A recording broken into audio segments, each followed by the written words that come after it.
अस्सलामुअलैकुम। बोलीस में खुशामदीद। मैं हूँ गौहर इशरा और मैं हूँ अफशीन कुरैशी। हेडलाइंस आपने जाने, बुलेटिन का आगाज करेंगे। कराची से खबर देंगे, जिन्ना इंटरनेशनल एयरपोर्ट के करीब ऑयल टैंकर जोरदार धमाके से फट गया। 3 अफराद जाँ बहक, 10 जख्मी हो गए। धमाके से 4 से जायद गाड़ियां तबाह, दरख्तों को आग लग गई। धमाका शहर में दूर दूर तक सुना गया। धमाका इतना शदीद था कि अतराफ में रहने वाले लोग घरों से बाहर निकल आए। शारा फैसल, मलिक, गुलशन इकबाल, डिफेंस और दीगर इलाकों तक आवाज सुनी गई।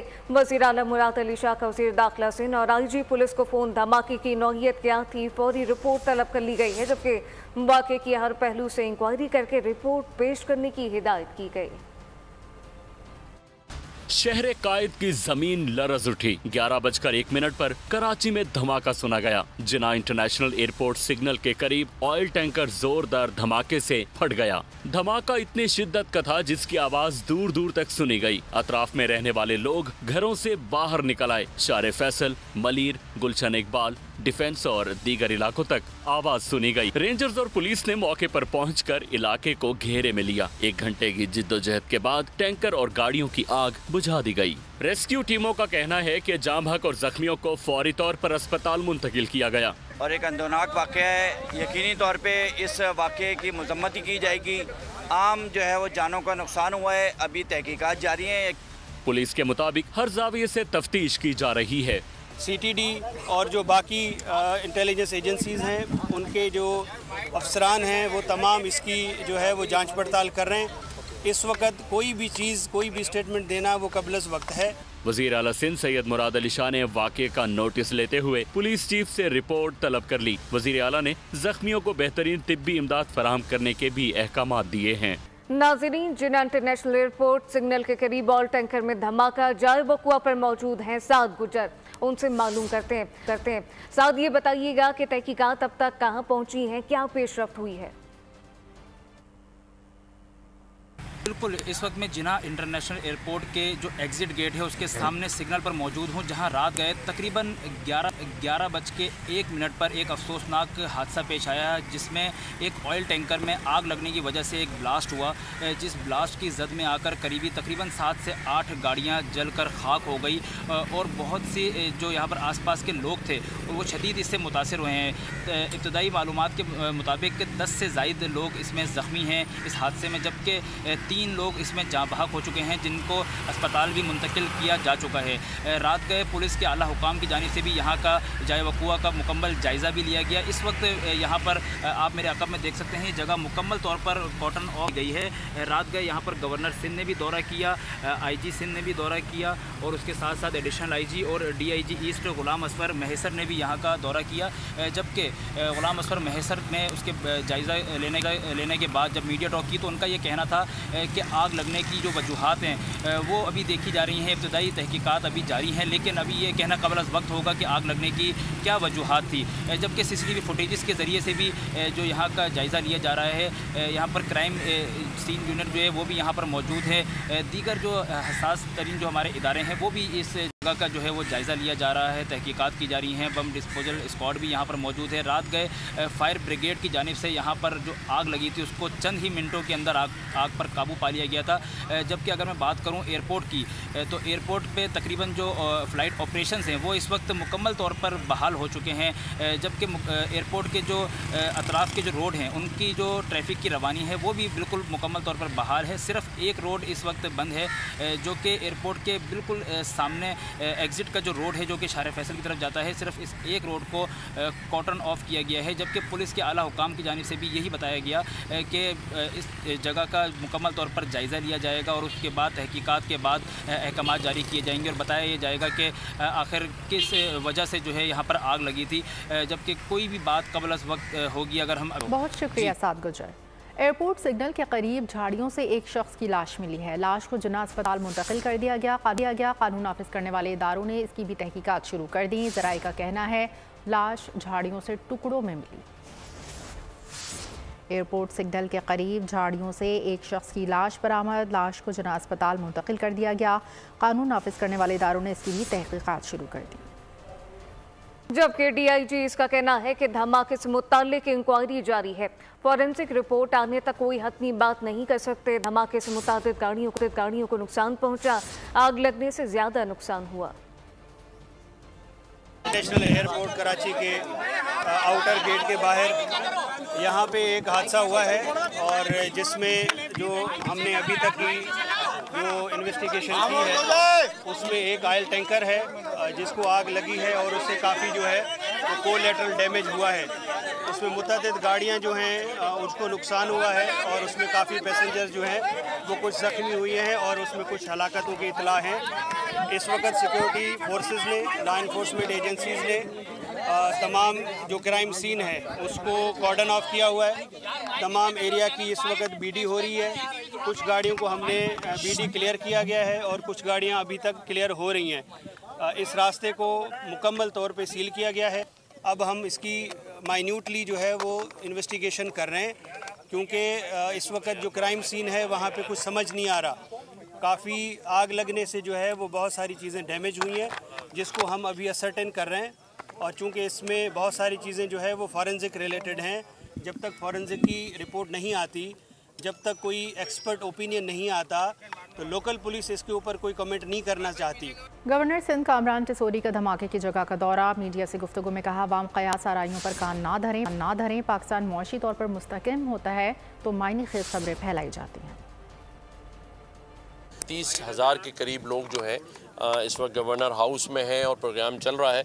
मैं वहीं से उठकर आया और मुझे अभी यहाँ बताया गया है डीआईजी ईस्ट की जानिब से कि चीज़ें वो अपने हिसाब से सारे इदारे देख रहे हैं और इंशाअल्लाह ताला जो भी बात होगी वो आपसे भी शेयर की जाएगी, लोगों से भी शेयर की जाएगी। मुझे नहीं पता कि ज़िया लंजार साहब ने क्या बात की है। कयास आराइयों पे बात नहीं होगी, जो बात होगी वो इंशाअल्लाह सबसे शेयर की जाएगी। पाने वाली ना है ना कोई छुपाई जा रही है। मैं सिर्फ ये कहता हूँ कि जब ऐसे कोई वाक़यात होते हैं जिसमें लोग कयास आराइयाँ शुरू करते हैं उससे अवॉइड किया जाए। लोग अपनी तरफ से बातें करना शुरू कर देते हैं कि ये हो गया वो हो गया, सोशल मीडिया पे बातें चलाई जाती हैं तो उस सोशल मीडिया की बातों पे ध्यान ना दिया जाए। बाकी इंशाअल्लाह ताला जो भी चीज़ होगी आप सबसे। मियांवाली से खबर है, मकड़बाल के करीब सीटीडी और दहशतगर्दों में मुकाबला हुआ। फायरिंग के तबादले में फितना और खारिज से 7 दहशतगर्द मारे गए, 8 फरार हो गए। सीटीडी हुकाम के मुताबिक दहशतगर्दों की गिरफ्तारी के लिए इंटेलिजेंस बेस कार्रवाई की गई। कार्रवाई के दौरान दहशतगर्दों ने सीटीडी टीम पर अंधाधुंध फायरिंग शुरू कर दी। मारे गए दहशतगर्दों से 6 दस्ती बम, सेफ्टी फ्यूज और बार क्लैशनकोव, गोलियां, बारूदी मवाद बरामद हुआ। सीटीडी हुकाम का कहना है कि मारे गए दहशतगर्द मियांवाली में बड़े हमले की मंसूबाबंदी मुकम्मल कर चुके थे। खौफ में मुब्तला अली अमीन गंडापुर 24 घंटे की रोपोशी के बाद मंजर आम पर। वज़ीर आला केपी अचानक केपी असम्बली पहुंच गए। अरकान से खिताब में एक बार फिर धमकियामेज़ लब लहजा अख्तियार किया। IG इस्लामाबाद से असम्बली के फ्लोर पर मुआफ़ी मांगने का मुतालबा भी कर दिया। गिरफ्तारी का खौफ, अली अमीन गंडापुर की 24 घंटे की रूपोशी। 24 घंटे बाद अली अमीन गंडापुर अचानक नमूदार हुए। ड्रामाई अंदाज में केपी असेंबली पहुंच गए। वजीर आला केपी की आमद पर कारकुनान ने नारे लगाकर इस्तकबाल किया। अली अमीन ने असेंबली में खिताब शुरू किया तो एक बार फिर उनका लबो लहजा एक वजीर आला के मनसब के शायाने शान नहीं था। कहा, IG इस्लामाबाद केपी असेंबली में आकर मुआफ़ी मांगे, मुआफ़ी ना मांगी तो मुकदमा दर्ज कराएंगे। केपी हाउस की एक चीज जो इसे तोड़ी है, ये सिर्फ माफी नहीं मांगेगा, इस फ्लोर पे आके माफी मांगेगा। अली अमीन गंडापुर ने ये इल्जाम भी आयद किया कि हमें पुरअमन एहतजाज की इजाजत नहीं दी गई, हमें शहर से दूर जलसों की इजाजत दी जा रही है। हम लोगों ने जलसे की इजाजत मांगी लाहौर किनारे पाकिस्तान में, कहा मवेशी मंडी जाओ। इस्लामाबाद में जलसा मांग रहे हैं, संजानी मवेशी मंडी में करो। अली अमीन ने खिताब में हुब्बुल वतनी का तासुर देने की भी कोशिश की। कहा, पाकिस्तान के लिए मुज़ाकरात करने को तैयार हूँ।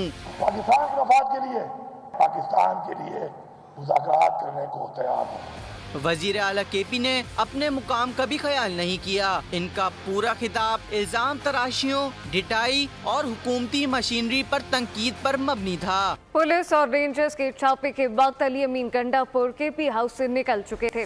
इनके निकलते वक्त की वीडियो मौजूद है। हमने वीडियो भी जारी की जिसमें नीले कुर्ते शलवार में इन्हें जाते देखा जा सकता है। विफाकी से दाखिला मोहसिन नकवी की प्रेस कॉन्फ्रेंस कहा कि तहरीक इंसाफ SCO कॉन्फ्रेंस मुलतवी कराना चाहती थी। बस वीडियो हमने जब उन्होंने पुलिस ने रेड किया था पुलिस का, तो उस टाइम पे हमें पता चल गया था वो निकल गए। नाकाबंदी थी, सारा कुछ था, बट डेफिनेटली उन्होंने अपने शहर वापस का कल भी मकसद यही था कि किसी तरीके से वो वहाँ धरना दें, बैठें और SCO कॉन्फ्रेंस किसी भी तरीके से प्लस उनका दूसरा था कि किसी तरीके से डेड बॉडी में तो डेड बॉडी नहीं दें। तो अल्लाह का शुक्र है उनका जो भी अज़ाइम थे वो काम है। कारकुनों को जेल डलवाएंगे, खुद बैठ के अपने घर से कह देंगे कि हम तो यहाँ पे बैठे। प्रेसिडेंट प्राइम मिनिस्टर दोनों कॉन्टीन्यूसली कंसल्टेशन कर रहे हैं कि क्या सूरत हाल है, क्या है, जो भी फैसला करेंगे वो होगा। अली अमीन गंडापुर की गुमशुदगी ड्रामा थी। वज़ीर दिफा ख्वाजा आसिफ का रद्द अमल। राना सनाउल्लाह ने कहा अली अमीन मार्गला की पहाड़ियों से फरार होकर KP में दाखिल हुए। उनका प्लान ये था वज़ीर आला को छुपाकर मिसिंग पर्सन करार दिया जाए। ये बाकायदा प्लान के साथ अप्रूव्ड प्लान के मुताबिक जो है इन्होंने सारी वारदात की है। इनका कोई प्रोग्राम नहीं था धरना देने का। अपने वर्करों को जो है ना धोखा दिया है, एक्सप्लॉइट किया है। ये इस्लामाबाद में पहुंचने से पहले गायब हो गया था, ये भाग गया था। ये बुज़दिल आदमी है जो जलसे में भी भाग गया था, फिर जाके माफी मांगता रहा है। 24 घंटे जो है किस अरेंजमेंट के तहत इसने गायब रहा है। कि आपस में ये बात चल रही थी कि अब क्या किया जाए, इसको नमूदार कर दिया जाए या इसको जो है वो मिसिंग पर्सन रख के जो है वो प्रोपेगेंडा किया जाए। लेकिन इनको खतरा था कि ये पकड़ा जाएगा, अदारे जो हैं वो इस तक पहुंच जाएंगे। तो फिर उन्होंने जो है ये अब असेंबली में जो है वो ड्रामा किया। इस्लामाबाद से टोटल 5 किलोमीटर ये ऊपर की तरफ आप जाएं, ये मारगला हिल्स के ऊपर, तो वहां से आगे जो है मेरा ख्याल है 1 फरलांग के ऊपर जो है वो KPK की जो है वो बाउंड्री शुरू हो जाती। तो ये एक टोटल ड्रामा था जो फ्लॉप हुआ है। कौम को समझना चाहिए नाकाम एहतजाज को छुपाने के लिए ये ड्रामा किया गया। वज़ीर आला KP जो है वो इसलिए इसके मरकजी किरदार है कि ये इनकलाब और उस एहतजाज के भी हीरो बने हुए थे, जो जब वो नाकाम हुआ तो ये जीरो नजर आए। जब जीरो नजर आए तो दोबारा अपने आप को हमदर्दी लेने के लिए और झूठा प्रोपेगेंडा बनाने के तो माहिर है। गंडापुर इस्लामाबाद से पख्तूनख्वा कैसे पहुंचा, अपनी ट्वीट में तरीके बागदाद बता दिया। सेनेटर फैसल बाउटा का ट्वीट कहा कि तमाम बातों की तरह मेरी ये बात भी ठीक निकली, आगे जो कहूँगा वो भी सब सच होगा।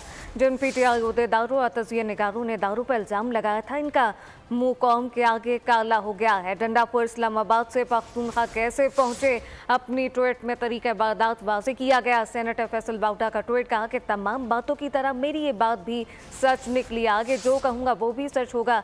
जिन PTI उहदेदारों और तज़किया निगारों ने दारू पर इल्ज़ाम लगाया, उनका मुंह कौम के सामने काला हो गया। और अब खेलों की खबरों में आपको बताएंगे पाकिस्तान इंग्लैंड के दरमियान पहला टेस्ट मैच आज मुल्तान में शुरू होगा। सीरीज की ट्रॉफी ने अपने जलवे बिखेर दिए। पाकिस्तानी कप्तान शान मसूद ने बेहतर कारकर्दगी का अज़म जाहिर किया। मैच पाकिस्तानी वक्त के मुताबिक सुबह 10 बजे शुरू होगा। बांग्लादेश से व्हाइट वॉश का दाग मिटाना है, रूठे शायकीन को मनाना है, इंग्लैंड को हराना है, कारकर्दगी से एक बार फिर छा जाना है। टारगेट कर लिया सेट, हर खिलाड़ी देगा अपना बेस्ट। कप्तान शान मसूद ने टीम ड्रेसिंग रूम का मूड बता दिया। सीरीज की ट्रॉफी ने अपना मुखड़ा दिखा दिया। दोनों टीमों ने अपने फाइनल प्रैक्टिस सेशन में जान तोड़ मेहनत की, फिटनेस के साथ फील्डिंग ड्रिल्स पर भी काम किया। इसराइली बर्बरियत का जिक्र करें, आपको बताएं कि इसराइल की गजा पर जारियत को 1 साल हो गया। इसराइल की गजा पर जारी है। दुनिया भर में फलस्तीन के हक में मुजाहरे, जबकि मुजाहिदीन ने इसराइल से फौरी जंगबंदी का मुतालबा कर दिया है। 14 की मजमूई तादाद 42,000 के करीब पहुंच गई। 97,175 जख्मी हो चुके। गजा के 80% इंफ्रास्ट्रक्चर को तबाह कर दिया गया।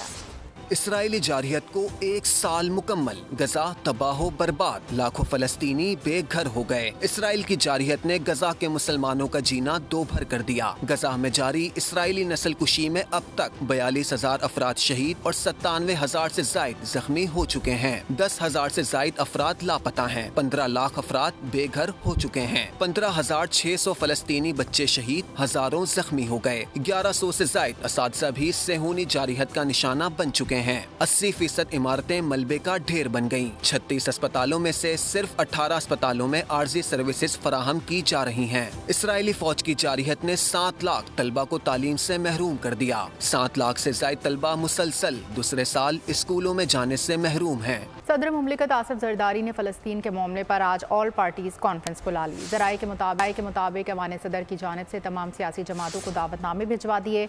कुल जमाती कॉन्फ्रेंस आज 3 बजे ऐवान सदर में होगी। मुस्लिम लीग नून के कायद मियां नवाज शरीफ के भी APC में शिरकत का इम्कान। जमात इस्लामी की जानिब से राब्ते करने के बाद APC बुलाने का फैसला हुआ। आखिर में आपको बताएं कि नया कैप्टन अमेरिका खतरनाक दुश्मन और खौफनाक चैलेंजेस, ताहम अब की बार सुपर हीरो का मुख्तलिफ अंदाज होगा। कैप्टन अमेरिका ब्रूनो वर्ल्ड का ट्रेलर जारी कर दिया गया। फिल्म आइंदा साल नुमाइश के लिए पेश की जाएगी। न्यूज़ बुलेटिन से फिलवक्त इतना ही। मज़ीद खबरों और अपडेट्स के लिए आप विजिट कर सकते हैं हमारी वेबसाइट boldnews.com। देखते रहिए बोल न्यूज़।